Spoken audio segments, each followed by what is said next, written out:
Salam sang debaters. Berani bertanya, berani ditanya. Saudara-saudara yang terkasih dalam nama Tuhan Yesus Kristus. Malam ini saya akan berdiskusi dengan Palen Cahyono ya.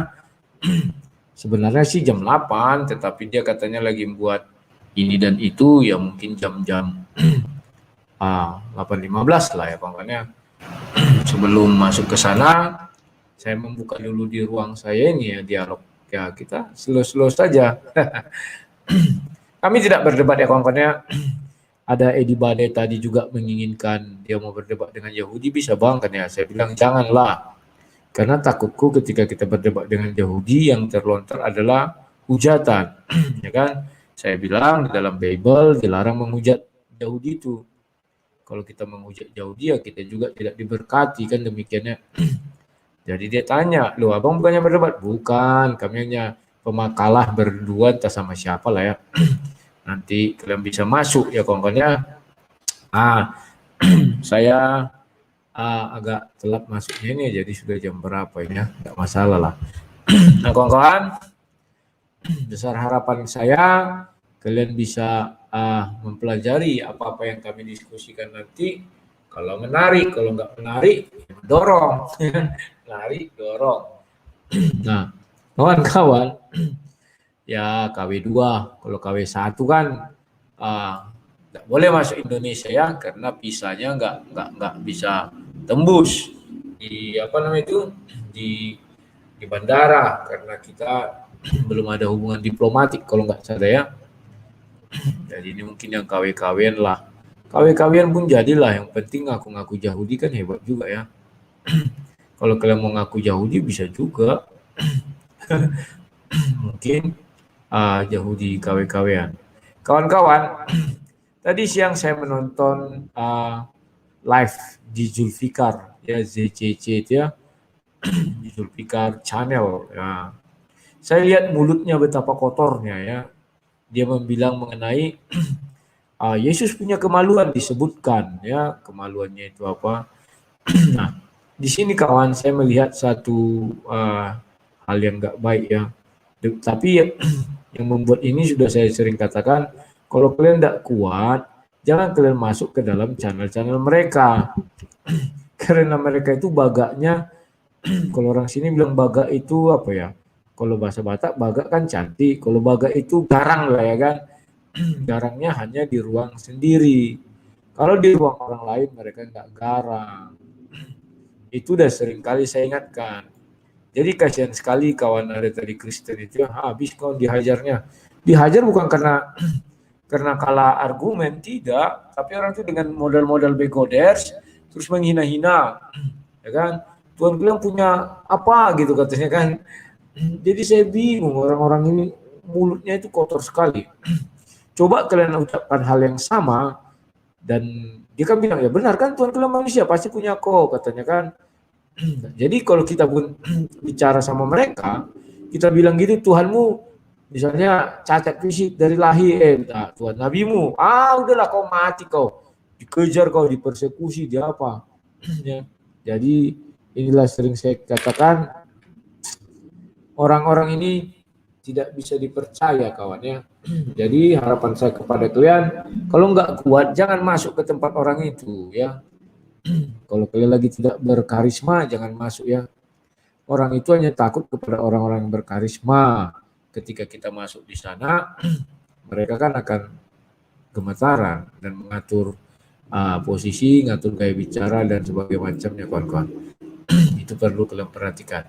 Nah kawan-kawan, sebentar lagi saya akan berdiskusi dengan si Palen. Judulnya tadi apa ya? Sebentar kulihat kawan-kawan. Ini. Sorry, ini judulnya ini. Apa ini? Dialog malam ini dengan tema apakah Yesus berdosa menurut Torah dan PB. Nah, sebenarnya judul ini juga tidak memberi keuntungan lah kepada saya. Kenapa? Dia bilang Torah dan PB ya. Yang saya herankan di Torah Yesus masuk ke dalam. Nah, kalau dia bilang PB, tunggu masukkan dulu nih kuping ini. Nah, kalau dibilangnya di dalam PB, ya betul, kita bisa bisa kita maklumi. maklumi.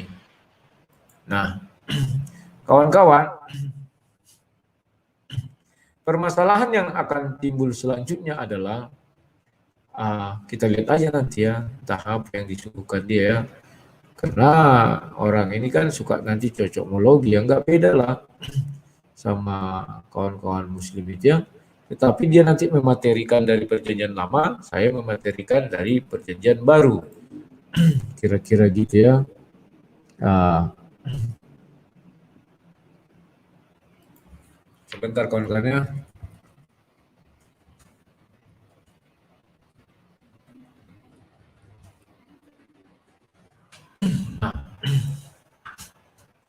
Kawan-kawan, harapan saya kalian bisa mengambil hikmah lah pelajaran dari sini ya. Sebenarnya malam ini saya ingin berdialog dengan kalian. Cuman aku udah janji pula sama si Palen ini ada 10 kali mungkin udah tolak-tolak. Kundur-undur sama dengan Umi Rifa juga kan. Sudah berapa kali kutolak aku jadi tidak enak juga ya kawan-kawannya. Ya biarlah demikian. Nah kawan-kawan, tadi siang saya sudah mengunjungi Ibu Ija. Doakan kalian hari Senin ini bisa saya bukakan rekening dia dan aku tampilkan untuk kalian turut ambil bagian dalam ya kesusahan keluarga itu.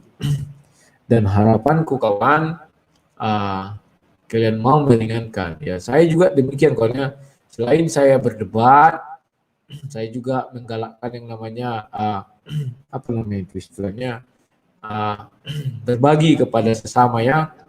Dan sekarang saya ingin menampung orang-orang yang tidak beruntung-beruntung itu banyak kalau di luar sana.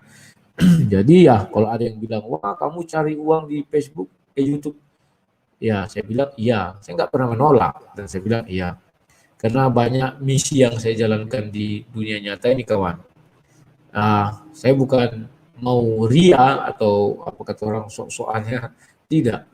Tetapi memang Filipi 1 ayat 21 itu Filipi 4 ayat 5 memang mengharuskan demikian ya, bilangnya tunjukkanlah kepada semua orang kebaikan hatimu sebab Tuhan sudah dekat. Kalau ada yang bilang mengambil Matius 6 itu kurang tepat. Karena kalau kalian lihat konteks Matius 6 bicara tentang apa? Kebaktian atau kegiatan keagamaan. Sementara saya melakukan ini bukan karena kegiatan keagamaan. Kalau orang Yahudi ya ada namanya hari raya Purim ya, di mana mereka di bait Allah itu memberikan sedekah. Dan ketika memberikan sedekah, mereka ini sering itu menghitung-hitungnya. Kalau saya tidak, lebih kepada Filipi 4 ayat 5 itu. Tunjukkanlah kebaikan hatimu kepada semua orang, agar semua orang tahu. Maksudnya di situ adalah supaya orang-orang banyak tahu dan mereka meniru. Kawannya bukan apa-apa. Kalau dibilang, wah ngapain menunjukkan kebaikan ya sudahlah. Hapus semua kebaikan di dalam Bible. Di dalam Bible juga dijelaskan kebaikan, pemberian dan sebagainya. Tujuannya apa? Agar orang tahu apa itu kebaikan, apa itu kejahatan. Ya kawan-kawannya. Jadi jangan terlalu a priori gitu. Oke kawan-kawan, si Palen sudah memanggil saya uh, keluar dulu dan masuk lagi setelah ini lewat si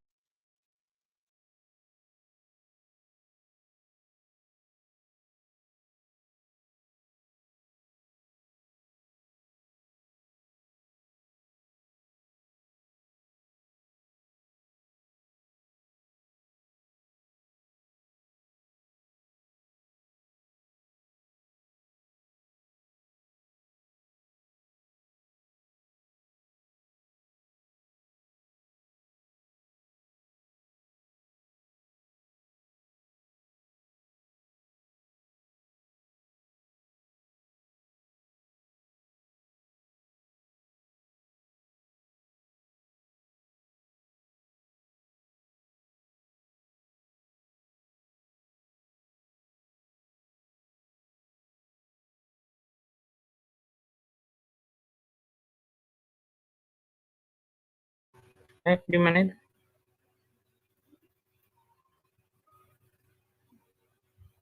Di channel gua sambil ngetes suara dulu. Tunggu Bang Rudi dulu. Putus-putus lagi suaranya. Halo, gimana? Udah nggak putus-putus dulu. Itu pakai yang mana, Head? Itu yang mana? Yang tadi, yang baru tadi. Din, selamat malam Din. Halo, selamat malam Bang Rudi Yohanes. Malam. Aku Coba belum sempat ya masuk ke tempatmu. Nanti besok Iya. ada kabar aja orang. Iya, kemarin 2 kali berturut-turut ditunggu tuh Bang. Iya, maaf ya. Ya, makan aja besok aku bisa. Besok ya. Ya. Besoknya lagi juga bisa. Bang, aku lagi bikin ini dulu Bang. Paling linknya ini bisa aku kirim ke tempatku atau gimana? Bisa, tapi ini gua cuma 6 orang Bang Rudi. Beda sama Zoom. Masuk. Nggak apa-apa. Suaranya jadi kecil tuh. Paling naikinnya jangan sekali 6, satu-satu aja. Dia jangan isu. Masuk satu kan, diskusi selesai, turunkan dia, naikkan yang satu lagi, gitu terus. Oh, gitu. Bisa. Iya, langsung remove. Begitu dia selesai remove, bisa orang masuk lagi, remove masuk lagi. Biar aja 6 infanteri di apa aja di bawah. Hanya mending jangan dulu deh Bang, biar fokus. Ya kita kan hanya diskusi, saling menyampaikan pendapat saja. Bukan berdebat. Lebih bagus audiens nanti yang menguji. Iya, nggak apa-apa. Itu hidup di mana dia? Ada suara-suara di YouTube atau di mana? Enggak, gua ngetes suara dulu Bang Rudi. Oh. Ada suara di belakang, suara apa itu? Suara apa itu?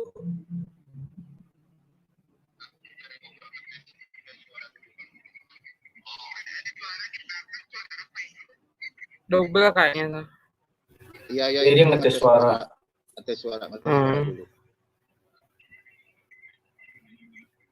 Kecil. Bentar,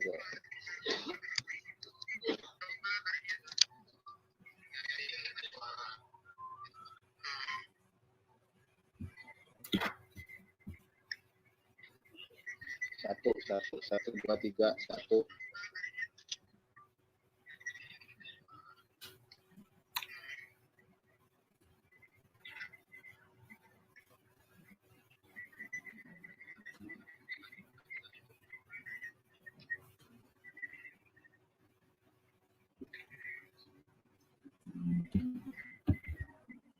Sudah bagus kok, suara paling bagus.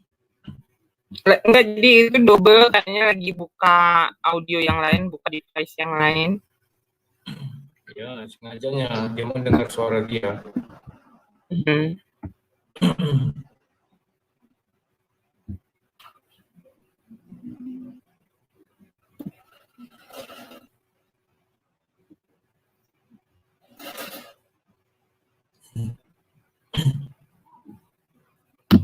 Siap.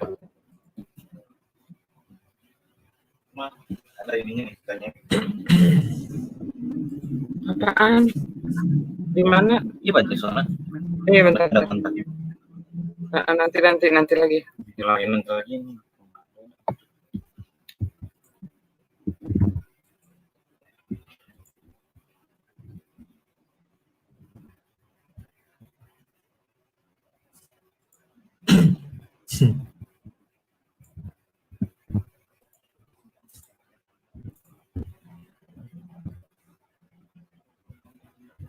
Halo Palen. Bang. Silakan. Halo, Kang, ini jelas ya? Udah jelas, bagus suara gua, bagus. Ya.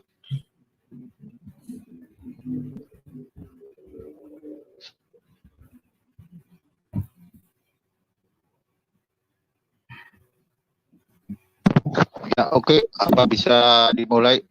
Ini udah gua live-in di channel saya Bang Rudi. Sudah aku live kan juga. Oke, bentar. Bang.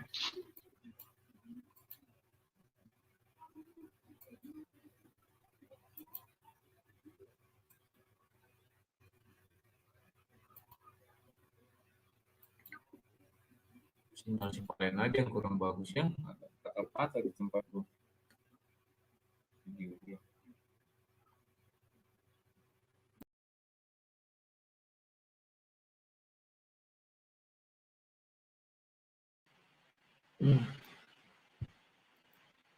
Ya, kawan-kawan, mereka masih diskusi tentang apa ya, masih lama, ya kita tunggu, sabar ya kawan-kawan ya.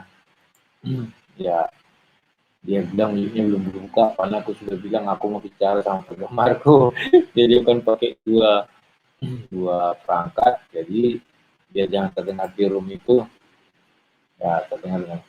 Atau Palen sengaja Palen.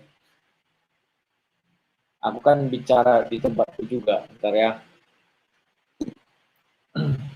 Nah, itulah yang kita tunggu ya kawan-kawannya. Sabar. Nggak usah buru-buru, sabar. Dan harapan kita ke depan, ya banyaklah apologet yang mulai memahami tentang sudut pandang dari Yahudi itu bagaimana, dari Islam bagaimana. Cuman Yahudi yang kita hadapi kan KB2, sehingga kita tidak bisa memastikan apa dan bagaimana mereka ya kawan-kawannya. Ya, kita tunggu saja agar mereka bisa mengakui bahwa mereka KW2 atau KW1 ya.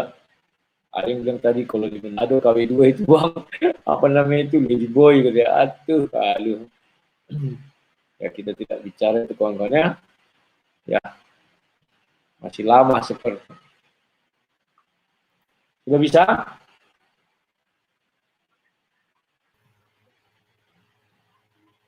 Halo Bang Rudi, udah bisa? Sudah bisa? Oke, silakan mau buka dulu. Mau bicara dulu di tempat Bang Pak, itu Bang Rudi.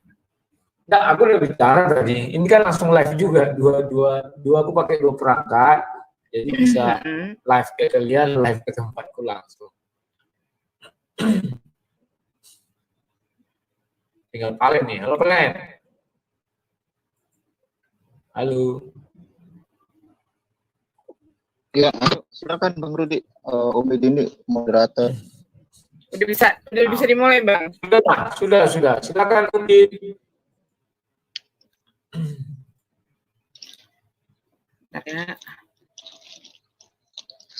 Baik, kita mulai ya. Bismillahirrahmanirrahim. Assalamualaikum warahmatullahi wabarakatuh. Untuk sahabat-sahabat Iwan Filah yang sedang menyaksikan live streaming dari StreamYard pada malam hari ini, selamat malam juga Bang Rudi Yohanes, Bang Palen yang sudah hadir di studio StreamYard Bang Palen ini.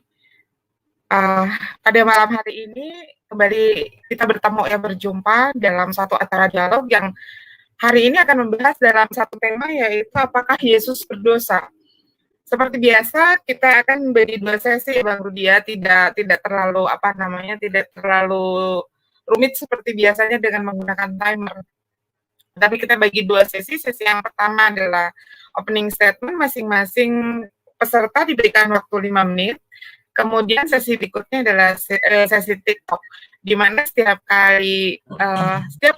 peserta selesai pemaparannya diakhiri dengan kata silakan ditanggapi supaya tidak terjadi tumpang tindih dalam memberi ya Bang Palen. Oh, bisa sekali. Bisa. Oke, kalau begitu mari kita sama-sama memulai acara dialog ini. Mudah-mudahan dialog ini akan tetap kondusif sampai dengan dialog berakhir. Baik, untuk mempersingkat waktu, kita mulai saja Bang Rudi. Kita mulai sesi pertama adalah opening statement. Saya berikan waktu 5 menit pertama untuk Bang Rudi Yohanes. Silakan Bang Rudi Yohanes. Oke, terima kasih Udin. Ya, saudara-saudara, kami di sini membahas apakah Yesus berdosa atau tidak. Nah, kalau saya ditanya sebagai seorang Kristen, saya dari dulu jelas berkata bahwa Yesus tidak berdosa. Bahkan semua orang Kristen meyakini itu. Memang satu kelemahan orang Kristen, ketika mereka mengatakan Yesus tidak berdosa, tapi mereka meyakini Yesus 100% mati, Ini yang menjadi permasalahan. Kenapa saya katakan permasalahan? Sebab di Galatia 6, Roma 6, saya share screen dulu ya Palen, dibuka aja Palen. Nah, Oke, siap Bang Rudi, siap. ya Roma 6, Roma 6 ayat 23, di sana dijelaskan bahwa upah maut upah dosa adalah maut atau kematian itu sendiri ya. Sebab upah dosa ialah maut, tetapi karena Allah ialah hidup yang kekal dalam Kristus Yesus. Jadi dalam Yesus Kristus Yesus itu tidak ada kematian ya, yang ada itu adalah kehidupan kekal. Nah, kemudian apa yang mendukung pernyataan saya ini, saya mengambilnya dari 1 Korintus 15 ya. 1 Korintus 15.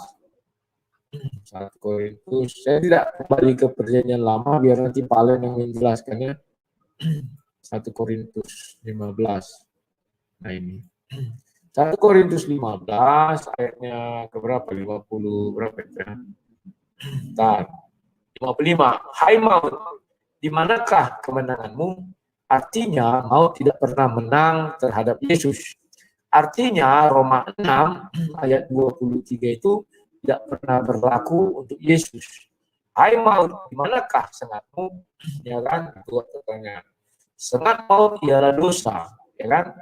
Jadi benar dibilang Roma 6 akan upah maut dosa adalah maut, itulah sengatnya. Dan kuasa dosa ialah hukum Taurat. Tetapi syukur kepada Allah yang telah memberikan kepada kita kemenangan oleh Yesus Kristus Tuhan kita ya. Jadi dalam hal ini saya mengatakan bahwa Yesus tidak berdosa. Dan terserah nanti orang Kristen setuju apa tidak setuju dengan saya, di mana saya mengatakan bahwa Yesus di luar goa, ya dilihat manusia mati, tetapi di dalam goa dia hanya tertidur dan bangun. Ya, bagi Yesus dia tidak mati. Itulah sebabnya dikatakan sini, hai maut, di manakah kemenanganmu? Bahwa maut tidak pernah menguasai Yesus. Dan kita ketika lihat Pilatus, ketika Pilatus di dalam persidangan itu bilang apa? Aku tidak menemukan kesalahan di dalam diri orang ini, kata dia kan. Kalau kalian mau menghukum, silakanlah, istriku tidak bisa tidur ya, saudara. Siapa yang kita lepaskan? Barabas. Ini. Ini ya. Dia bilang ketika Pilatus sedang duduk di kursi pengadilan, istrinya mengirim pesan kepadanya. Tapi jangan bilang pesannya lewat WA. Ada di kudutus kurirnya atau dayang-dayangnya. Jangan engkau mencampuri perkara orang benar itu, sebab karena dia aku sangat menderita dalam mimpi tadi malam. Artinya di sini dijelaskan Yesus digelari orang benar, ya kan? Jadi kalau dibilang di situ Yesus berdosa, tidak ada dosa saya lihat. Dan ada juga si Eric Morat Channel yang lucunya dia juga membahas mengenai apa namanya Yesus mencuri keledai katanya. Di situ memang sudah pernah saya bilangkan bahwa Yesus tidak pernah mencuri keledai. Kenapa saya katakan tidak pernah mencuri keledai? Karena Yesus bilang pergilah ke sana. Artinya Yesus tidak pernah melihat dari Betfage ke Yerusalem itu kan jauh. Di pintu gerbang Yerusalem ada seekor keledai kata Yesus. Tertambat. Jadi apa yang diucapkan di sini benar terjadi apa adanya, tertambat keledai. Artinya Yesus melihat itu dari kejauhan. Ya. Artinya apa? Apa yang diucapkan Yesus harus terjadi. Itulah firman, ya kan? Dan kalau ada yang bertanya, katakan Tuhan membutuhkan.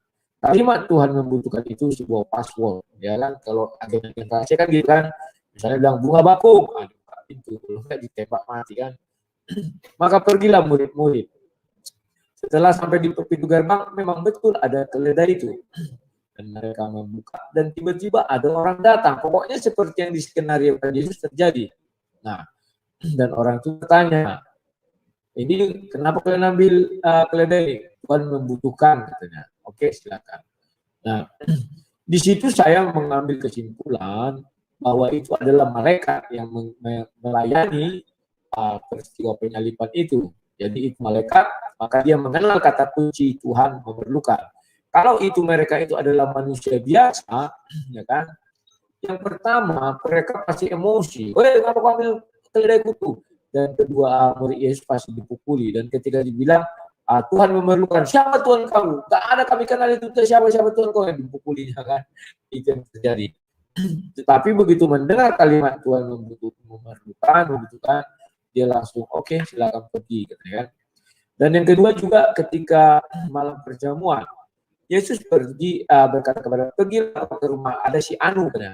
Si Anu itu kita tidak tahu siapa. Dan betul apa yang seperti yang diperintahkan Yesus terjadi, ya. Dan itu juga saya mengatakan itu malaikat. Sebab si Anu itu tidak kenal sama Yesus. Sebab si Anu itu mana mau orang rumahnya dijadikan tempat perjamuan. Memang kalian siapa? Ramai lagi kan, pasti dia tidurnya terganggu, hidupnya terganggu ya. Jadi itu yang bisa saya ceritakan. Semoga nanti dalam diskusi kita bisa menemukan dosa Yesus. Oke, sekian terima kasih. Silakan. Oke, terima kasih Bang Rudi Yohanes ya, paparannya singkat, padat, dan jelas.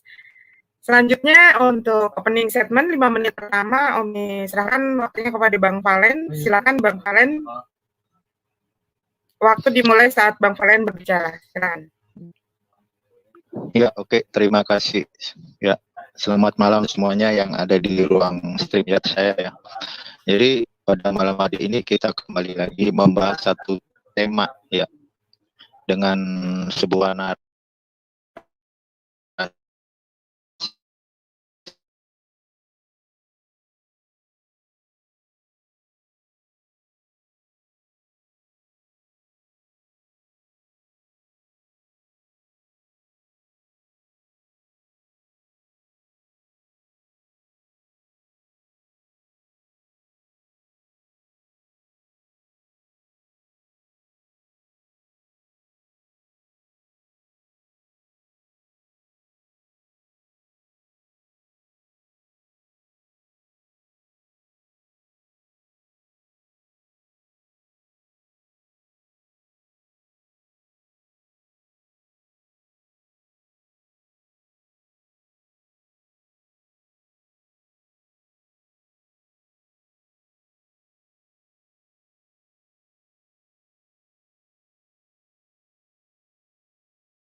ulangi lagi ya. Jadi pada malam hari ini ya, saya mengangkat satu tema dengan satu narasi kalimat tanya gitu.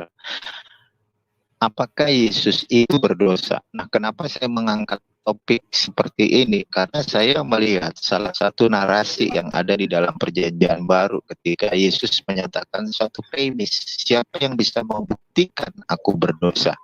Nah, kalau saya melihat dari sudut pandang kekristenan atau dari paradigma atau dari perspektif kekristenan, mereka mempercayai bahwa Yesus itu adalah salah satu tokoh sentral yang tidak berbuat dosa. Bahkan Yesus itu adalah seorang Mesias, Tuhan dan sekaligus juru selamat. Itu menurut perspektif dari kekristenan. Tetapi di sini saya sebagai seorang praktisi Judaism ketika melihat satu narasi yang disampaikan Yesus pada kalimat tanya, siapa yang bisa membuktikan aku berbuat dosa? Maka di situ ada satu istilahnya rasa kepo saya ya, rasa ingin tahu saya untuk melihat narasi yang ada di dalam Perjanjian Baru, benar nggak sih Yesus ini berdosa apa tidak gitu loh. Makanya saya angkat satu tema ini dan saya perbincangkan dengan praktisi Kristen yaitu Bang Rudi. Mungkin kita bisa bertukar pikiran. Mungkin kalau dari sudut pandang Judaism, Yesus itu adalah seorang Yahudi yang menyimpang dari Torah. Tetapi dalam sudut pandang kekristenan, Yesus itu adalah kegenapan dari hukum Torah.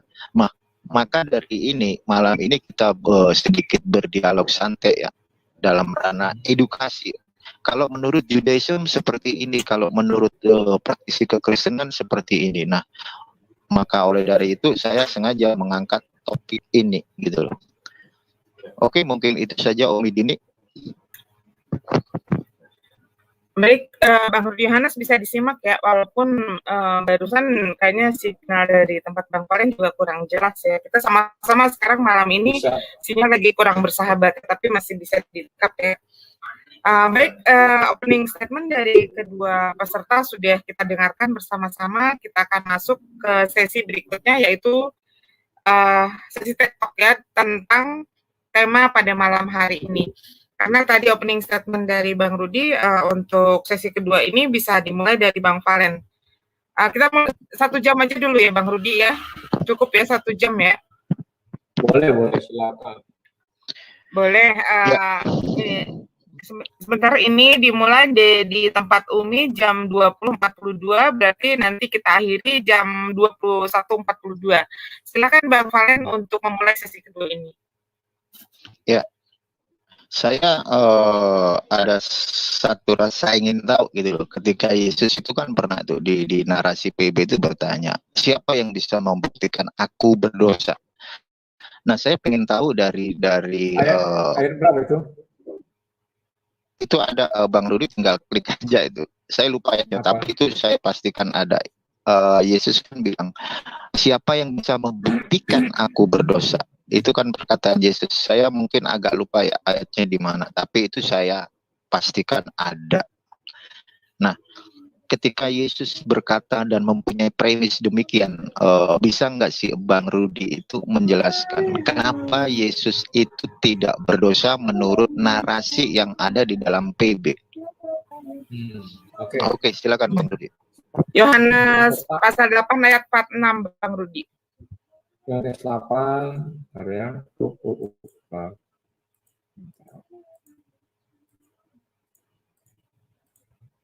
Yohanes pasal berapa? 8 ayat 46. Pasal 8 ayat 46 ya. Ya. Siapa yang nyanyi itu? Matikan dulu. Siapakah di antaramu yang membuktikan? Siapakah di antaramu yang membuktikan bahwa aku berbuat dosa? Apabila aku mengatakan kebenaran, mengapa kamu tidak percaya kepadaku? Oh, maksudnya begini. Yesus berkata, jikalau Yesus mengatakan kebenaran, di mana letak salahnya? Nah, kira-kira begitulah itu ya. Maka dikatakan dia, siapakah di antara kamu yang bisa membuktikan? Kan demikian. Nah, kalau dari sudut orang Kristen, benar yang dikata Valen, orang Kristen mengakui bahwa Yesus tidak bersalah. Ya. Bahkan Pilatus pun kan mengatakan, aku tidak menemukan kesalahan di dalam diri orang ini. Di Matius 27 tadi ya, sebentar. Matius 27 tadi ketika Yesus diadili ya. Mungkin dimatikan dulu, mereka itu bising sekali. Siapa yang masih hidup Undin? Nah, gitu enak ya. Sementara di sini dikatakan bentar. Nah ini. Maka kata Pilatus kepadanya, tidakkah engkau mendengar betapa banyaknya tuduhan saksi-saksi ini terhadap engkau? Dibilangnya kepada Pilatus kan, tetapi ia tidak menjawab satu kata pun, sehingga wali negeri itu sangat heran. Telah menjadi kebiasaan wali negeri untuk membebaskan satu hukumannya, ini ya, Pilatus ya karena dengki. Ia mengetahui, Pilatus saja mengetahui bahwa mereka telah menyerahkan Yesus karena dengki. Ya, hukum mati. Nah, ini wali negeri menjawab kepada mereka, siapa di antara Yesus Barabas? Terus nanti dibaca aja, salibkan. Nah, Pilatus pun sampai bertanya, katanya, tetapi kejahatan apa yang telah dilakukannya? Namun mereka makin keras berteriak, ia harus disalibkan. Ketika Pilatus melihat bahwa segala usahanya sia-sia, malah sudah mulai timbul kekacauan. Ia mengambil air dan membasuh tangannya, artinya cuci tangan. Di antara orang banyak berkata, aku tidak bersalah terhadap darah orang ini, itu urusan kamu sendiri. Dia lepas tangan dan mengatakan, aku tidak bersalah, itu urusan kalian sendiri. Kan? Karena dia berusaha mencari kesalahan Yesus, tapi tidak ketemu-ketemu. Nah, jadi kami meyakini bahwa Yesus memang tidak berdosa ya. Itu yang bisa saya sampaikan. Silakan, Palen. Halo. Ya, terima kasih Bang Rudi untuk narasinya ya. Sekarang saya akan bertanya nih. Karena ada satu kepo ya. Nggak apa-apa kan kita kepo ya kan. Karena ada narasi yang seperti itu. Apa? Karena Yesus kan bertanya. Kalau kita ngelihat di dalam narasi yang ditulis oleh penulis Markus ya. Penulis Markus ini memberi salah satu narasi begini Bang Rudi. Saya share screen dulu. Ya. Saya share screen. Nah, di dalam Markus pasal 1 ayat 4, di sana ada sebuah narasi demikian. Yohanes Pembaptis tampil di padang gurun dan menyerukan, bertobatlah dan berilah dirimu dibaptis, dan Allah akan mengampuni dosamu. Nah, di sini ada narasi yang seperti ini, Bang Rudi. Jadi, menurut perspektif Judaism, di dalam konteks baptis atau tefila itu ada di dalam narasi perspektif Judaism. Misal begini, saya dulu seorang Kristen, habis itu saya masuk ke dalam Judaism. Saya akan di mikveh, ya kan, ini kan ranahnya ke mikveh. Kan waktu itu Yesus dibaptis kan, ditenggelamkan di Sungai Yordan. Makanya kalau dalam sudut pandang Judaism, orang yang bertobat, salah satunya bukan hanya bertobat, orang yang bertobat, maka dia harus di mikveh dulu gitu, dibenamkan dulu, supaya dia menjadi bersih. Nah, narasi yang ada di dalam Markus ini menyatakan bahwa Yohanes Pembaptis itu adalah seorang Nabi Elia ya, yang diklaim sama Yesus itu dia adalah Nabi Elia. Dan dia menyerukan, bertobatlah dan berilah dirimu dibaptis dan Allah akan mengampuni dosamu.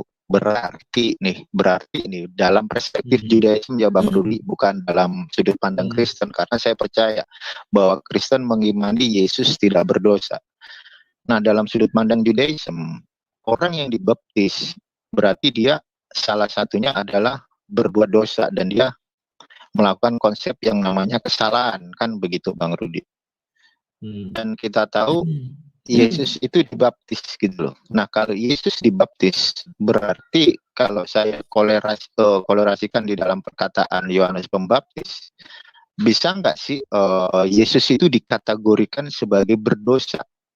dalam sudut pandang Kristen kalau kita melihat ayat ini gitu loh. Kenapa? Karena ayat ini menuliskan bertobatlah dan berilah dirimu dibaptis dan Allah mengampuni dosamu. Oke, silakan Bang Rudi. Oke, terima kasih Pak Len. Tolong di share screen lagi Matius 3 ya. Kemudian, Pak Len tolong Matius 3 aku di share screen. Tadi Pak Len ngambil dari Markus, sekarang aku bukakan Matius 3 ya. Oke, Bang Rudi. Ya. Ini juga bagus, ini pembelajaran bagi orang Kristen, biar kalian tahu siapa Yesus itu ya. Selama ini saya sedih melihat orang Kristen tidak mengerti apa dan bagaimana Yesus itu ya. Yesus mati seolah-olah Yesus itu berdosa. Oke, sudah palingnya, terima kasih. Oh, belum. Sangka sudah. Oh, itu share screen-nya Bang Rudi. Nyaku. Iya. Kan ada itu. Oke, siap. Oke. Oke, lanjut Bang Rudi. Ya. Di sini terlihat bahwa Yohanes sedang melakukan baptis. Baptis Yohanes adalah baptis pertobatan.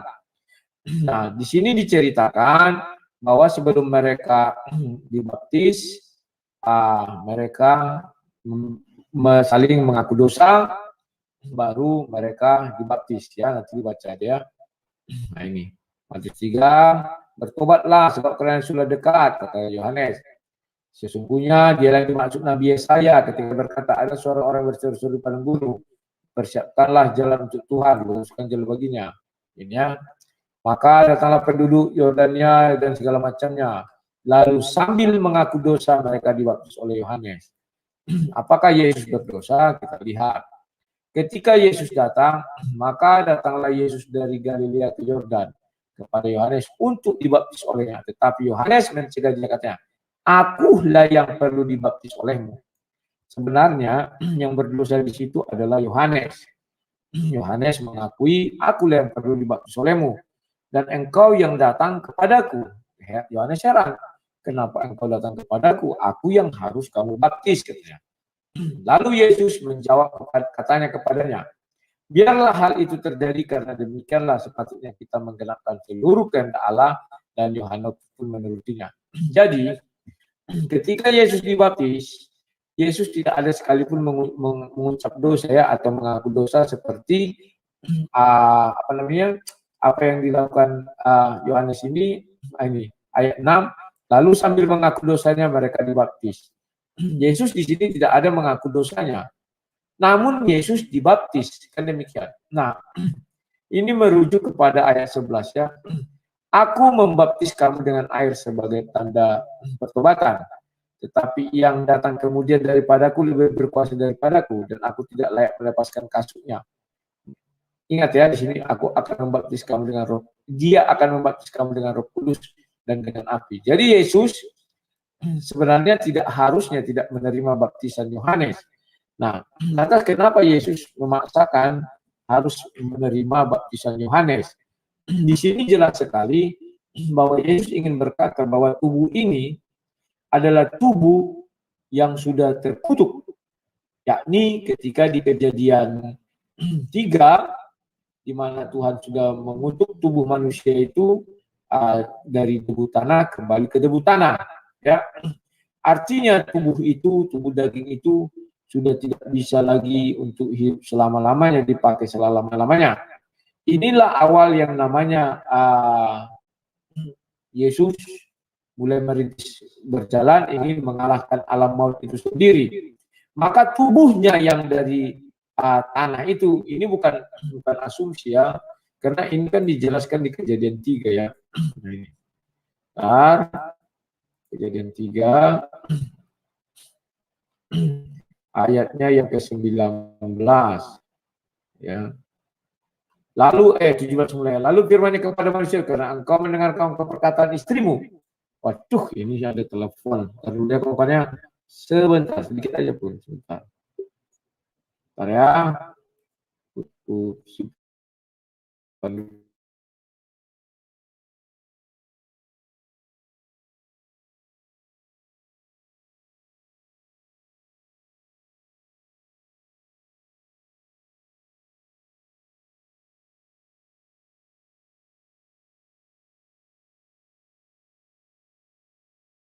kita lihat Kejadian 3 ini apa dikatakan. Lalu firman-Nya kepada manusia itu, karena engkau mendengarkan perkataan istrimu dan makan dari buah pohon yang telah kuperintahkan kepadamu, jangan makan dari buah, makan daripadanya, maka terkutuklah tanah karena engkau. Dengan bersusah payah engkau akan mencari rezeki dari tanah seumur hidup. Semak duri dan rumput duri akan menghasilkan bagimu, dan tumbuhan di padang akan menjadi makananmu. Dengan berpeluh engkau akan mencari makan sampai engkau kembali lagi menjadi tanah. Nah, disinilah yang membuat Yesus harus dibaptis. Bahwa tubuh yang dikenakannya ada tubuh manusia. Manusia dari Adam sampai kapanpun semua sudah terkena daripada kutukan ini, hukum Tuhan ini. Bahwa dia dari debu tanah akan kembali menjadi tanah. Ya, dengan berpeluh engkau akan mencari makananmu sampai engkau kembali lagi menjadi tanah. Karena disitulah engkau diambil sebab engkau debu dan engkau akan kembali menjadi debu. Nah, kemudian artinya di dalam diri semua daging atau dalam diri tubuh manusia sudah ada dosa. Ya, itulah sebabnya baptis Yohanes adalah baptis penyucian dosa. Karena Yesus tidak berdosa, maka Yesus dibaptis untuk penyucian kutukan ini. Kan ini akibat dosa, makanya daging itu dari tanah kembali kepada tanah. Dan itulah sebabnya kita tidak melihat Yesus dari tanah kembali kepada tanah. Gak ada itu ceritanya. Kenapa tidak ada? Karena di kayu salib, ya Yesus dibunuh. Tetapi karena dia sudah dicucikan, air tidak selalu menjadi baptis pertobatan, ya. Tetapi di dalam tradisi Yahudi seperti yang dibilang si Palen, itu adalah untuk penyucian. Atau ketika Yesus umur 8 hari diserahkan ke gereja, apa namanya itu? Pentahiran. Ya. Maka Yesus tahirlah. Daging ini yang sudah kena kutuk itu tahir. Semua manusia begitu ketika dibaptis, tahir. Tetapi kenapa dia mati? Karena dia berbuat dosa lagi. Sebenarnya orang Kristen itu berbahagia. Ketika kau dibaptis, orang Kristen berbahagia. Ketika kau dibaptis Yohanes, maka tubuhmu ini tahir. Asal kau bisa menjaga kau tidak berdosa seperti Henok dan Elia, kau ke surga. Sudah tahir, ya. Tetapi faktanya orang Kristen begitu dibaptis dia tahir, setelah itu buat dosa lagi, maka dia mati, artinya ada dosa. Nah, bagaimana dengan Yesus? Tubuh yang daging ini yang sudah kena kutuk ini, dia disucikan. Maka setelah disucikan tubuhnya daging ini, maka maut pun tidak berkuasa kepadanya, karena Yesus tidak melakukan dosa. Tidak ada yang melakukan dosa. Andai kata Yesus melakukan dosa, tubuh yang sudah disucikan ini akan mati. Tetapi dan kembali ke tanah. Tetapi karena Yesus tidak berdosa, maka dia memang di luar gua, saya bilang dia mati, disiksa segala macam, mati. Begitu dikuburkan, hukum yang sebenarnya harus dikenakan kepada Yesus, dari debu tanah engkau diambil dan kembali menjadi tanah. Dia tidak kembali menjadi tanah. Kenapa tidak kembali menjadi tanah? Karena tubuhnya sudah disucikan atau ditahirkan. Oke, itulah yang bisa saya sampaikan Pak Liat. Silakan. Oke, ya, bagus sekali narasi yang disampaikan oleh Bang Rudi, ya, sesuai dengan iman Kristen. Jadi di sini saya bisa menganalogikan kalau kita ngelihat di dalam narasi Bang Rudi, berarti ada satu konsep yang namanya dosa waris. Karena berpedoman kepada Kejadian, ya, di sana ada juga tertulis Kejadian pasal 2 ayat 16 dan 17. Lalu Tuhan Allah memberi perintah ini kepada manusia. Semua pohon dalam tanah ini boleh kau makan, buahnya dengan bebas. Tetapi pohon pengetahuan yang baik dan yang jahat janganlah kau makan buahnya, sebab pada hari engkau memakannya pastilah engkau mati. Mungkin ayat ini dimaknai oleh praktisi Kristen asal muasal dari dosa waris. Nah, pertanyaan yang akan saya ajukan kembali, ya, kalau saya melihat satu narasi ketika Yohanes menyatakan bahwa memerintahkan untuk membaptis dalam konteks pertobatan, dan di sana juga Bang Rudi berkata bahwa tubuh daripada Yesus itu enggak suci atau bisa dikatakan berdosa, berarti apakah benar tubuh secara fisik ya, tubuh secara fisik dari Yesus ya, tubuh secara fisik dari Yesus itu apakah bisa dikategorikan bahwa tubuh itu berdosa? Mungkin bisa dijawab sama Bang Rudi. Terima kasih Bang Rudi. Siap, terima kasih. Ya, betul, orang Kristen mengenal yang namanya dosa waris. Dari mana dosa itu diwariskan? Betul kata Wale, bahwa kami mewarisi dosa itu semua dari Adam dan Hawa. Ya kan? Nenek moyang kami, nenek moyangnya manusia pertama adalah Adam dan Hawa. Setelah Adam dan Hawa diusir Tuhan dari Taman Eden, maka karena itu buah surga, maka malaikat di dalam dirinya. Kalau buah dari manusia kan dimakan, mati dia tidak menerus ya, tapi ada juga vitamin yang masuk ya, turun. Nah ini karena buah dari surga, maka hukuman itu berlaku turun temurun, kan dibilang situ ya. Karena apa buktinya? Sekarang kita lihat bahwa wanita itu tetap sakit melahirkan. Entah satu hari nanti mungkin tidak bisa lagi tidak sakit katanya karena ditemukan teknologi canggih begini segala macam. Tapi sampai saat ini masih terbukti. Nah, kawan-kawan, ketika Adam dan Hawa tidak berdosa, seharusnya mereka sudah dinyatakan Tuhan akan melahirkan anak-anak yang tidak berdosa. Tetapi begitu makan buah pohon pengetahuan, maka dia berdosa, ya kan? Dan dia mendapat hukuman dari Tuhan. Wanita itu disebutkan di ayat 16 sampai 19 itu hukumannya terhadap manusia, perempuan dan laki-laki. Nah, ada satu hukuman di sini, yakni sampai engkau kembali lagi menjadi tebu tanah, karena disitulah engkau diambil sebab engkau debu dan engkau akan kembali menjadi debu. Ya, nah di sini jelas hukuman itu berlaku kepada si Adam. Si Adam harusnya kalau si Hawa itu bukan keturunan si Adam, maka si Hawa tidak akan berlaku hukum 19 ini. Kenapa tidak berlaku? Ketika pohon itu difirmankan di Kejadian 2 ayat 17, apabila engkau makannya engkau hari di mana engkau makannya engkau akan mati. Hawa kan tidak terikat hukum itu, maka harusnya tidak mati dia. Tetapi karena Adam terikat hukum itu, maka Adam dihukum di sini, maka keturunan pertama dari si Adam adalah si Hawa. Si Hawa karena hukum itu, maka itulah sebabnya perempuan juga mati, tidak hanya laki-laki ya. Nah, kemudian Yesus adalah firman Allah yang jadi manusia, maka semua manusia yang namanya manusia pasti mendapat hukuman itu. Maka daripada itu Yesus mengerti akan hal ini. Maka sebelum Yesus memulai perintisan, yang mau dipatahkan Yesus bukan dosa dalam dirinya lagi, tetapi dosa yang diturunkan dari si Adam. Itulah sebabnya Rasul Paulus mengatakan oleh satu orang seluruh manusia berdosa dan oleh satu orang seluruh dosa dihapuskan. Ya kan? Maksudnya penembusan dosa ya. Nah, maka Yesus dibaptis. Di situ tidak ada dibilang Yesus mengaku dosa baru dibaptis, tidak.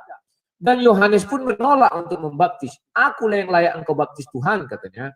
Karena Yohanes berdosa, tetapi Yesus tidak berdosa. Mau dengan apa aku baptis engkau? Karena maka Yesus mengatakan supaya semua tergenapi. Yohanes mengerti karena dia disuruh mempersiapkan jalan untuk Tuhan. Yang dikutip tadi kan di dalam Nabi Yesaya, katanya kan ada berteriak-teriak berseru-seru di padang gurun. Nah, maka Yesus itu mengajarkan kepada kita, sebenarnya orang Kristen ini pelajaran baru pada orang Kristen. Terserah kalian setuju tidak setuju dengan saya. Kalian pelajari ini dan bila perlu ajak pendeta kalian di gereja berdiskusi dengan ini. Ketika kita dibaptis dengan baptis air atau baptis Yohanes, artinya tubuh kita ini sudah terbebas dari dosa.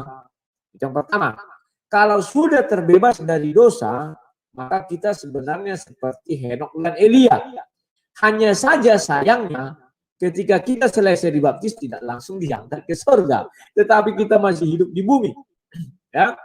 Sehingga kalau kita begitu dibaptis itu ibaratnya sudah tidak berdosa, maka hukum waris itu tidak berlaku di dalam diri kita. Paham ya? Dan itu dibuktikan Yesus. Bahwa Yesuslah satu-satunya manusia yang menaklukkan kutukan itu. Dia dibaptis artinya tubuhnya sudah terbebas.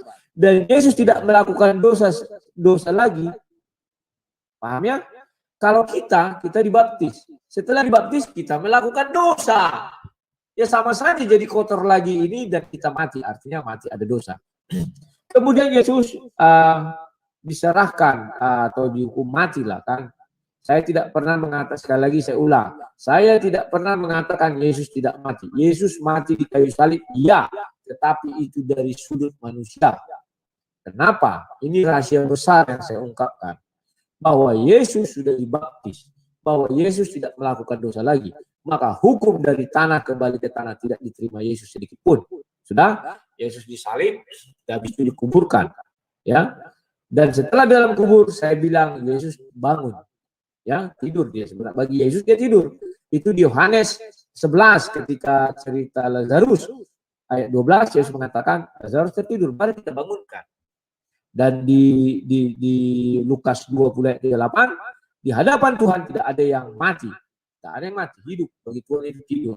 Jadi satu kehidupan di mana orang tidak bergerak itu namanya tidur. Maka Yesus harus tidur. Oke?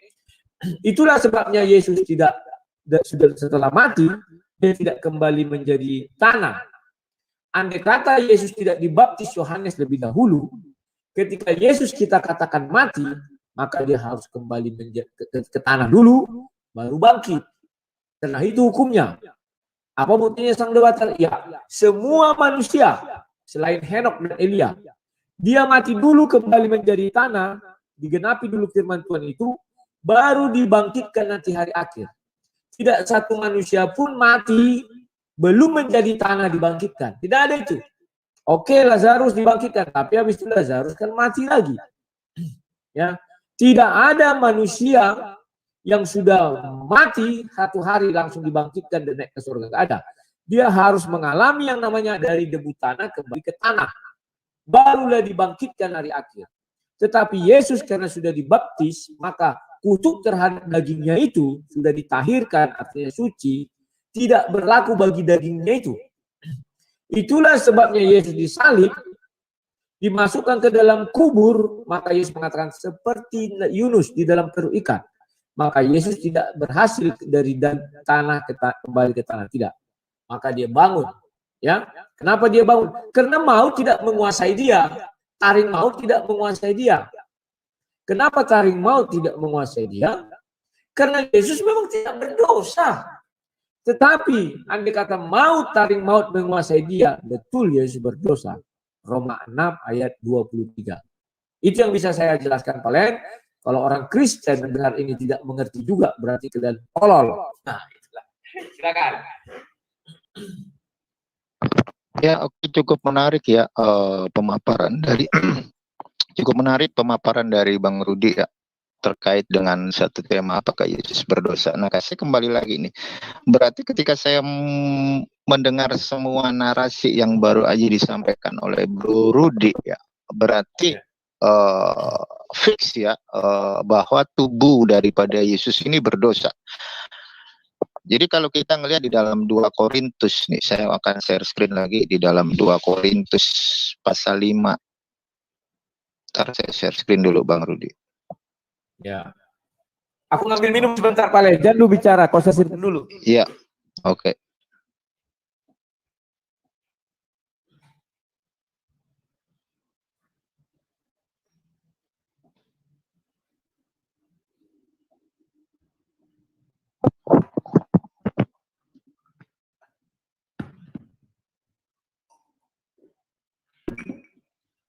Oke, silakan. 2 Korintus berapa?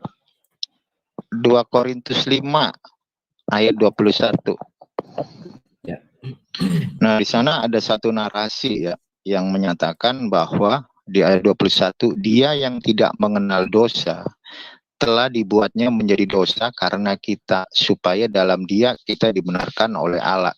Dia di sini kan sudah pasti ini adalah Yesus. Bisa saya katakan Yesus tidak mengenal dosa. Jadi dalam perspektif Kristen, Yesus ini sebenarnya tidak mengenal dosa. Telah dibuat Allah menjadi dosa karena kita. Jadi di sini ada satu narasi bahwa Yesus itu dalam sudut pandang apa yang ditulis oleh 2 Korintus, sebenarnya Yesus ini tidak mengenal dosa, tetapi Allah telah membuatnya berdosa karena pelanggaran dari manusia. Boleh saya katakan begitu, Bang Rudi? Oke, aku jawab ya. Hmm. Nah, ini halnya sangat menarik. Kenapa saya katakan menarik? Kita lihat kalimatnya ya. Ayo di share screen dulu. Dia yang tidak berdosa, bahwa Yesus berasal dari surga. Yang setelah iblis diusir dari surga, tidak ada lagi dosa di surga ya. Dia yang tidak mengenal dosa, telah dibuatnya menjadi dosa. Nah, apa maksud kalimat ini dibuatnya menjadi dosa? Yakni bahwa firman menjadi manusia. Nah, ini Yohanes 1 ayat 14. Firman itu menjadi manusia. Manusia ini adalah kumpulan dosa atau dosalah di dalam diri manusia ini ya. Kenapa dibilang dosa? Kita sudah kembali tadi kepada Kejadian 3 ayat 19. Bahwa setelah Adam dan Hawa berdosa, jatuh ke dalam dosa, maka seluruh manusia mengenal dosa dan berdosa, kecuali Henok dan Elia ya, karena mereka memang tidak berdosa. Yesus itu adalah firman Allah. Firman Allah tidak pernah berdosa dan tidak pernah salah. Tetapi karena kasihnya kepada manusia, maka dibuatnya dia berdosa. Kan dibuatnya katanya. Artinya dari keilahiannya menjadi manusia. Manusia ini menanggung dosa dari si Adam dan Hawa. Apa dosa itu? Itulah kutukan, bahwa dia dari debu tanah kembali menjadi debu tanah. Maka Alkitab menjelaskan ada sebuah yang diperintahkan Tuhan untuk dilakukan para nabi, termasuk Elisa, ketika menyuruh orang mencelupkan diri ke dalam sungai Yordan, supaya apa? Supaya tahir. Ya, Raja-Raja 15, satu Raja 15, satu Raja 15. Nah, penyucian diri ini hanya bisa dilakukan dengan air. Ya, menurut hukum itu. Kalau orang bilang dilakukan dengan yang lain, silakan. Tetapi hukum daripada Tuhan itu begitu, dengan air. Bilangan 8 ayat 7 juga mengatakan pentahiran para Lewi harus dengan air juga dipercikkan ya. Nah, maka Yesus menyucikan dirinya, dagingnya ini yang terkena kutuk itu hanya dengan air itu tadi. Artinya kita mengaku dosa karena kita berdosa, maka dibaptis Yohanes. Setelah kita dibaptis Yohanes, tubuh ini bersih. Sudah terbebas dari hukumnya atau kutuknya Adam dan Hawa itu. Namun kita berdosa lagi. Sementara Yesus tidak melakukan pengakuan dosa karena memang tidak berdosa. Tetapi dia minta dibaptis dalam air karena dagingnya masih menanggung dosa si Adam dan Hawa. Ya kan? Itulah sebabnya yang mau disucikan adalah dagingnya. Sehingga baik kita maupun Yesus sebenarnya sama. Hanya beda kita berdosa disucikan, Yesus tidak berdosa disucikan juga dagingnya. Ketika keluar dari air dibaptis itu, kita kalau tidak melakukan dosa, maka kita sama seperti Yesus. Kita tidak terkena hukum itu. Maka contoh yang diberikan Tuhan adalah Elia. Karena Elia adalah contoh manusia yang hidup di bawah hukum Taurat dan dia tidak berdosa. Henok adalah contoh manusia yang hidup tidak di bawah hukum Taurat, tetapi dia tidak berdosa. Dan satu lagi orang yang disalib di sebelah Yesus, itu adalah orang yang hidup di bawah hukum Taurat, tetapi dia tidak mengenal hukum Taurat, tetapi dia berdosa, karena disalibkan karena penjahat, dia berdosa, dan dia diselamatkan. Jadi tiga ini contoh yang paling unik ini. Ya, kawan-kawan. Dan dia, Yesus yang langsung membaptis dia. Karena kan Yesus sampingnya. Yesus yang memutuskan engkau langsung ke surga. Ya. Tetapi dia pun, karena tubuhnya tidak disucikan dengan dengan si baptis Yohanes, orang yang disalib di sebelah Yesus, dia mati, dikuburkan, maka dagingnya kembali menjadi tanah. Tetapi karena Yesus mengatakan pada hari ini engkau dan aku bersama-sama di Firdaus, maka dia tubuh kemuliaan juga atau roh dia dibawa ke surga. Dagingnya menjadi tanah karena dia berdosa. Dan kita juga nanti di hari akhir demikian. Tubuh kita menjadi tanah. Setelah itu kita dibangkitkan. Setelah dibangkitkan, maka orang-orang yang percaya masuk ke dalam surga. Tetapi Yesus, karena tubuhnya sudah bersih, terlepas dari kutuk daripada si Adam dan Hawa itu, maka Yesus tidak pernah kita lihat tubuhnya atau dagingnya dari debu tanah kembali menjadi debu tanah. Artinya mati ya, maksudnya dari tanah kembali menjadi debu tanah itu mati dan akhirnya menjadi tanah. Tetapi pernah saya mengatakan, ketika Thomas memegang jari tangan Yesus kan itu daging. Lantas bagaimana Yesus naik ke surga? Saya pernah mengatakan, sebelum naik ke surga, daging itu tidak boleh masuk surga. Kan ada ayatnya ya, daging dan darah tidak boleh masuk dalam kerajaan surga. Yang saya buka tadi itu 1 Korintus 15 itu ya. Tidak bisa masuk surga. Maka daging ini harus tinggal di bumi. Dan karena firman Tuhan dari debu tanah engkau berasal, maka kembali menjadi debu tanah. Tetapi Yesus tidak melalui kematian. Nah, ini bedanya. Yang lain semua manusia mati menjadi tanah. Itu kembalinya. Kalau Yesus tidak. Sama dengan Henok dan Elia dan Yesus.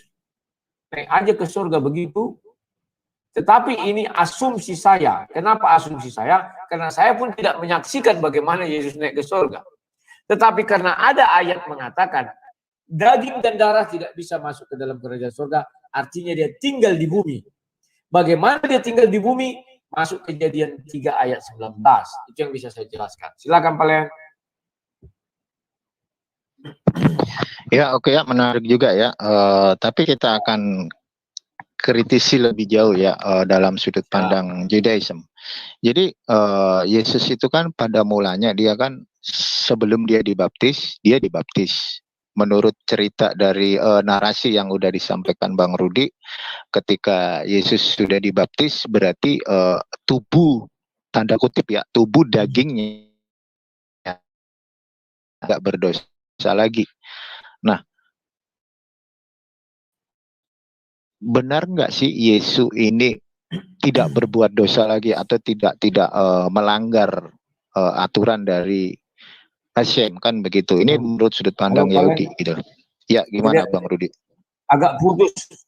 Tadi agak nggak kudengar tadi. Coba ulang lagi. Ya, jadi begini Bang Rudi. Menurut narasi yang udah disampaikan Bang Rudi, tadi kan Yesus dibaptis. Itu tandanya bahwa tubuh fisik daging, tanda kutip, tubuh fisik dari Yesus itu berdosa karena mengalami dosa waris. Seperti itu kan Bang Rudi? Ya, nah. Enggak, maksud saya bukan berdosa, tetapi kena kutuk lah itu ya. Kena hukuman dosa itu. Akibat dosa jadi, itu ya. Bukan berdosa, tapi kena hukuman itu turun-temurun. Dosa waris lah bilang. Oke, silakan. Iya, jadi kan saya sesuai dengan 2 Korintus 5 ayat 20 berapa tadi. Di sana kan dikatakan sesuai dengan iman Kristen bahwa Yesus itu sebenarnya nggak berdosa, tetapi telah dibuat menjadi dosa, kan seperti itu. Dan Bang Rudi menjelaskan bahwa yang berdosa atau yang tidak suci lah atau yang apa itu tanda kutipnya cuma tubuh fisik gitu loh. Benar begitu kan Bang Rudi? Nah, ya tubuh fisiknya itu jadi itu ya. Terus. Dan saya melihat lagi dari sudut pandang Judaism gitu loh. Ketika Bang Rudi berkata bahwa setelah Yesus dibaptis itu sama kayak Henok dan Elia gitu loh. Dan dia nggak akan berbuat dosa lagi. Nah, kalau saya ngelihat narasi yang ada di dalam Lukas ya, di dalam Lukas pasal 11 ayat 38, saya akan baca aja ya. Orang Farisi itu melihat hal itu dan ia heran karena Yesus tidak mencuci tangannya sebelum makan gitu. Nah, kenapa sih kok orang Yahudi melihat ayat ini gitu loh. Dan di situ ada satu konteks yang namanya mencuci tangan atau dalam bahasa Ibrani netilat yadayim. Jadi begini Bang Rudi, menurut perspektif Judaism, seorang Yahudi itu ada yang namanya tradisi yang udah diajarkan kepada Hashem tentang pembasuhan tangan. Dan itu adalah mitzvot gitu loh Bang Rudi. Nah ini kalau Kristen nggak pakai sih nggak ada masalah karena iman Kristen kan bukan berdasarkan keseluruhan dari kitabnya orang-orang Judaism gitu. Tetapi dari sudut pandang Judaism itu ada satu tradisi dalam konteks pencucian tangan dan juga kaki ya itu bisa dikatakan rekishat regalim viyadaim. Dan ketika konteks pembasuhan tangan sendiri ini ada di dalam Tehilat di Sidur Tehilat Hashem. Itu ada di dalam perspektif Judaism ya. Namanya ada di dalam Sidur Tehilat Hashem. Setiap kali orang-orang Judaism ketika melakukan ritual mencuci tangan, mereka akan melafalkan satu doa, satu tefillah ya yang berbunyi Baruk ata Adonai Eloheinu melek haolam aser kitsanu bimisofta fisifanu al netilat yedeyim. Nah ini adalah salah satu doa untuk membasuh tangan gitu loh. Tapi kalau kita ngelihat di dalam narasi yang ada di dalam PB, di dalam Lukas pasal 11 ayat 38, di sana dikatakan bahwa orang Farisi itu melihat hal itu dan ia heran karena Yesus tidak mencuci tangannya sebelum makan. Saya akan berbicara sedikit tentang orang Farisi, Bang Rudi, menurut perspektif Judaism ya. Dalam perspektif Judaism, orang Farisi ini adalah orang-orang yang ahli dalam bidang Torah gitu loh. Kenapa? Karena dulu sebelum Avram disebut sebagai Avram Avinu, belum disebut sebagai Ivri. Dulu Avram ini kan hidup di kalangan penyembah berhala, tetapi ketika Avram udah di Brit Milah atau disunat, maka Avram disebut sebagai Ivri dan kami menyebutnya sebagai Avram Avinu atau Avram Bapa kami. Dan di era Avram yang sudah disebut sebagai Ivri itu kan turun menjadi Bnei Yisrael di zaman Moshe Rabbeinu atau zaman Nabi Musa. Nah, setelah zaman Bnei Yisrael di era Misnaik, Ivri Bnei Yisrael itu dikenal sebagai orang-orang Farisi. Dan kalau kita kembali lagi ke zaman modern ini, orang-orang Farisi itu disebut sebagai Orthodox Judaism. Nah, jadi menurut perspektif Orthodox Judaism, ini bisa saya katakan Orthodox Judaism melihat hal itu dan ia heran. Jelas heran kan? Ini orang-orang Farisi atau orang-orang Orthodox Judaism ini heran kenapa Yesus ini tidak mencuci tangan gitu loh. Ketika dia mau makan dia nggak mencuci tangannya. Nah di situ ada konteks yang namanya netilat yadayim, dan ketika seorang Yahudi tidak melakukan konsep cuci tangan atau netilat yadayim ketika dia mau makan, itu sudah melanggar dari ketentuan Torah, dan itu bisa berakibat melanggar apa yang udah diajarkan Hashem, dan itu bisa masuk ke dalam ranah pelanggaran akan perintah dari Hashem, dan itu bisa membuat orang jadi berdosa. Nah, jadi menurut perspektif Judaism, sekalipun Yesus ini udah dibaptis, tapi dia masih melanggar salah satu dari Torah dalam konteks netilat yadayim. Mungkin Bang Rudi bisa menjelaskan, bisa menyangga dalam sudut pandang kekristenan. Silakan Bang Rudi. Bang Farid sebentar, sebelum itu bisa diturunkan teksnya nggak? Soalnya nutup wajah gantengnya Bang Rudi Yohanes. Teksnya bisa diturunkan nggak? Teks dari komentar live chat. Nggak ada nutup kok. Oh nggak ada. Soalnya ini dilihat dari ini Umi tadi ada ketutup. Ya sudah, silakan Bang Rudi dilanjut. Ya di mana Om Din? Oke. Oke ya. Aku mau menjelaskan di situ. Ketika Lukas 11 itu Yesus datang dan makan ya dengan murid-muridnya, dan mereka makan tidak menggunakan tangan yang tercuci. Benar bahwa di dalam bait Allah pun ada dibuat situ ya untuk cuci tangan. Buyung namanya kan ada itu ya. Bahkan dibilang ada tempatnya bulat dan ada 10 tempat untuk mencuci tangan. Maka permasalahan ini Yesus sedang tidak berada di dalam bait Allah.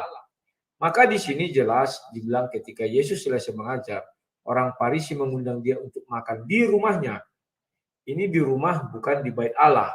Jadi kalau ini menurut orang Farisi itu menjadi sebuah kesalahan, ya kesalahan yang mana? Dan demikian.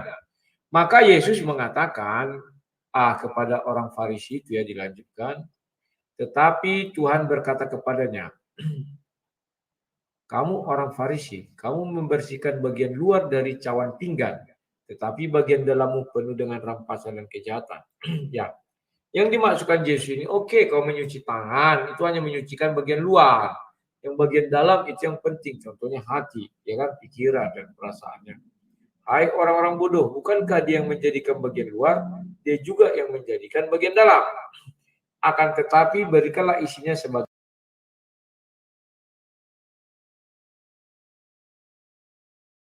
sedekah.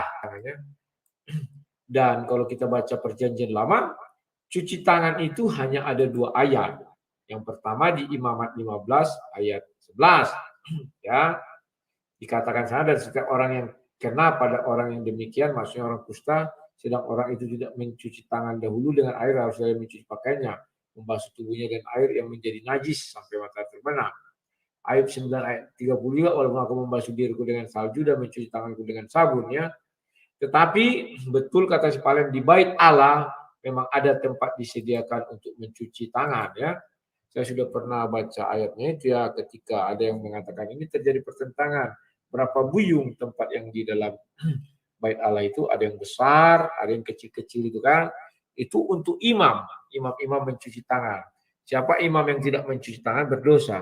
Tetapi untuk di luar daripada itu, di rumah, maka ayat itu menjelaskan kan di rumah orang Farisi, ya. Kalau dibuka nanti di share screen itu, share screen saja dulu Lukas 11 itu, dijelaskan itu bukan di rumah ibadah. Kalau di rumah ibadah, ya, itu menjadi sebuah pelanggaran. Tetapi di sini dijelaskan orang Farisi itu ayat 37, seorang Farisi mengundang dia untuk makan di rumahnya, ya. Bahkan yang lebih serunya lagi, orang yang mengundang makan itu namanya Zakheus kusta. Menurut hukum daripada Yahudi, tidak bisa orang duduk manis atau duduk bersama orang kusta karena itu najis. Tetapi Yesus melakukan itu. Ya, ingat 3 hari sebelum hari penghakiman itu ya, Yesus makan di rumah si Zakheus kusta ya. Jadi disitulah kawan, mohon dibedakan antara di bait Allah dan di rumah pribadi.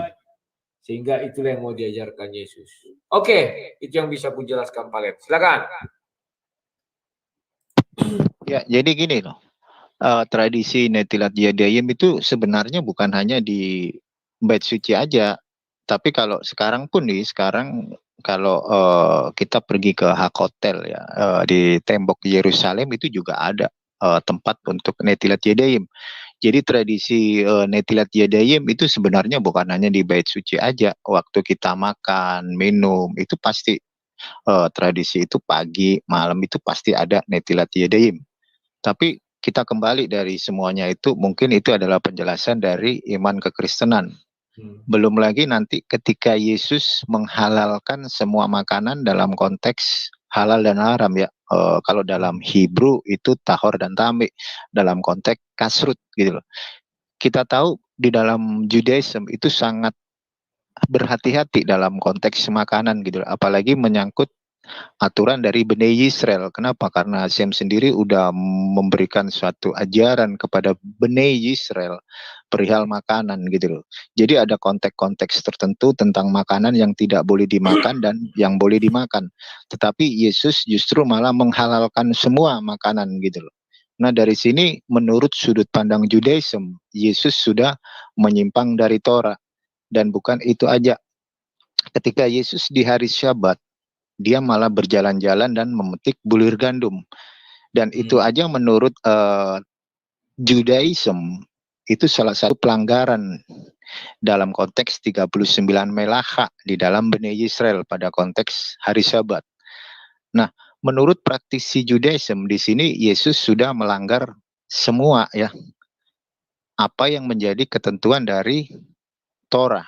Ini menurut Judaism, Bang Rudi. Nah, bagaimana Bang Rudi sebagai praktisi Kristen menanggapi tentang hal ini? Silakan Bang Rudi. Oke, aku mulai membahas begini. Aku bahas dulu salah satu, kalau cuci tangan itu sudah selesai ya. Aku sudah cari di Bible, tidak ditemukan dosa ketika makan tidak cuci tangan di rumah pribadi. Kalau di bait Allah ya, tidak ada saya temukan ayatnya. Kemudian mengenai makan darah atau babi lupa ya. Contoh makan darah. Nah, Yesus mengatakan apa yang masuk dari mulut itu akan keluar ke jamban dan dia tidak mengharamkan, maka semuanya adalah halal.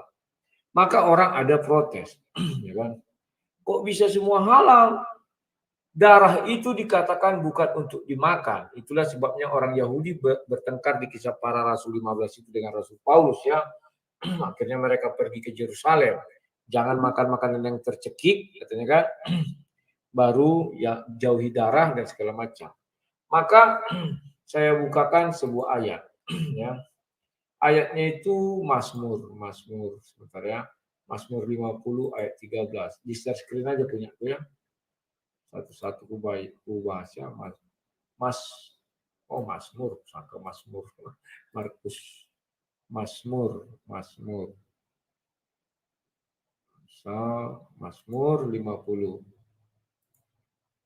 50. Oh, mata aku sudah. Ayat 13. Ya, ayat 13 katakan gini. Ini Daud, daging lembu jantan aku makan, atau darah kambing jantan aku minum, ya kan? Dan banyak lagi ayat-ayat lain mengatakan ada meminum darah ya, dan itu dilakukan oleh orang-orang zaman dahulu ya. Nah, kawan-kawan, disinilah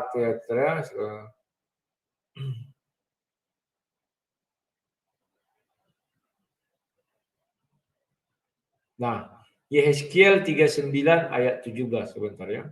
Yehezkiel. Ini nanti dibilang, wah ini kan ucapan apa? Yehezkiel 39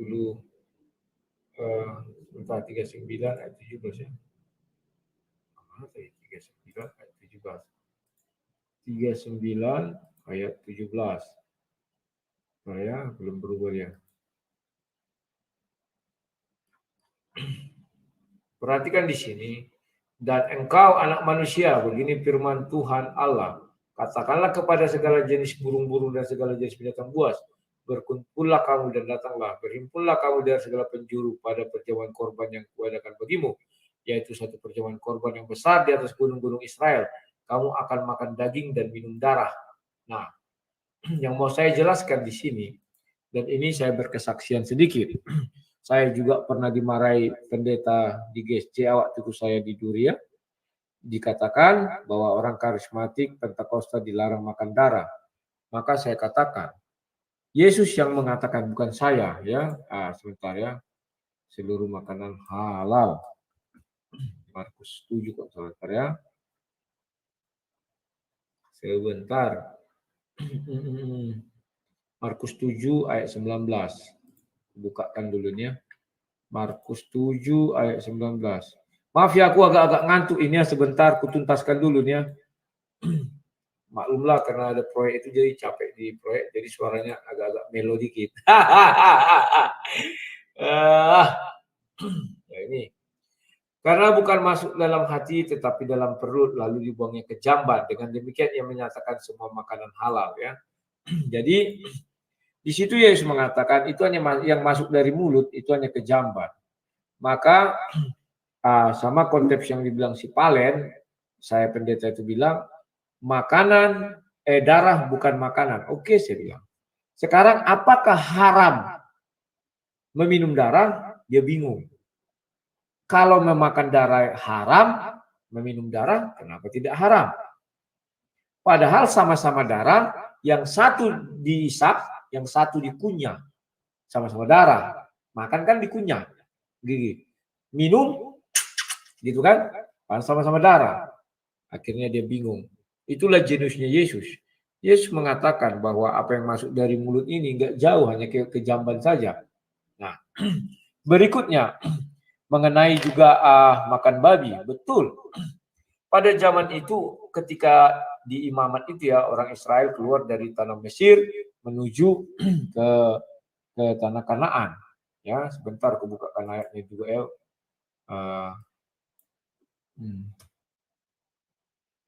Nah, maka di sini Yesus mengatakan tidak pernah melarang orang makan babi, tetapi dibilang apa yang masuk dari mulut keluar dari jambannya sebentar.